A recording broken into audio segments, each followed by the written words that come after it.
Welcome back everybody. अभी आपके साथ चर्चा चल रही है मौलिक अधिकारों की और आज आपके साथ बात कर रहे हैं कि स्वतंत्रता का चार्टर अनुच्छेद 19। ठीक, तो अनुच्छेद 19 में हमें बहुत सारी स्वतंत्रताएं दी गई हैं और वह पढ़ते भी हैं, खूब सारा पढ़ा भी है आपने, तो अच्छी बात है। अनुच्छेद 19 में तो इसमें जो एक दो नई चीज़ें हैं, एक तो कि प्रेस की स्वतंत्रता क्या है और दूसरा कि अभिव्यक्ति की स्वतंत्रता का इंटरनेट और डिजिटल स्पेस में क्या महत्व है, किस तरह से ये एक चैलेंजिंग राइट बन गया है आज के डेट में। तो अनुच्छेद 19 में हमें न केवल ये पढ़ना है कि क्या क्या स्वतंत्रता दी गई हैं, बल्कि ये भी पढ़ना है कि उन स्वतंत्रताओं को किन आधारों पर प्रतिबंधित किया जा सकता है। अधिकतर लड़के क्या करते हैं, केवल स्वतंत्रता क्या क्या दी गई ये पढ़ लेते हैं, लेकिन 19(2) जो आर्टिकल 19(2) है उसमें वो सारे बेस बताए गए हैं, वो सारे आधार बताए गए हैं कि इस अभिव्यक्ति की स्वतंत्रता को किस आधार पर रोका जाएगा, ठीक है, और अन्य जो जो आपका राइट टू फ्री मूवमेंट है उसको किस आधार पर हम रिस्ट्रिक्ट करेंगे, और लड़के वो नहीं पढ़ते।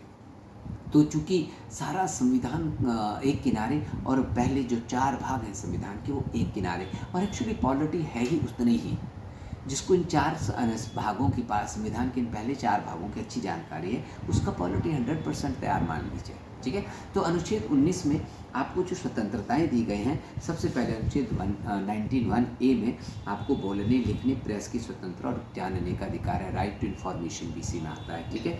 और 19(1)(b) में आपको शांतिपूर्ण ढंग से सभा करने का अधिकार दिया गया है, ठीक है, पीसफुल असेंबली विदाउट आर्म्स, ध्यान रखिए विदाउट आर्म्स, ठीक है। इसी तरह 19(1)(c) जो आपको है ये बताता है कि आप समितियां बना सकते हैं, संघ बना सकते हैं, तो समितियां और संघ बनाने का अधिकार है। अच्छा, इसमें 97 संविधान संशोधन का आपको जरूर जानकारी होनी चाहिए, जिसमें सहकारी समितियां बनाने का नया अधिकार इसमें जोड़ा गया है।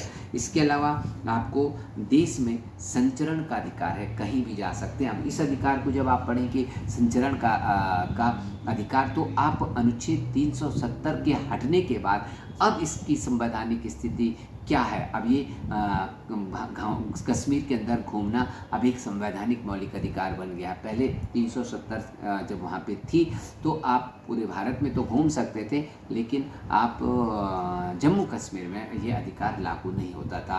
तो फ्री मूवमेंट का राइट टू फ्री मूवमेंट जो है आफ्टर आर्टिकल 317, ठीक है, हटने के बाद अब कश्मीर में भी लागू हो गया है। इसके अलावा निवास की स्वतंत्रता, भारत की किसी भी भाग में रहने और बसने की स्वतंत्रता है, जैसे कि मैंने आपको कहा कि अनुच्छेद 370 हटने के बाद अब आप कश्मीर में भी बस सकते हैं। व्यवसाय की स्वतंत्रता, कोई भी व्यवसाय कर सकते हैं, 19(1)(g।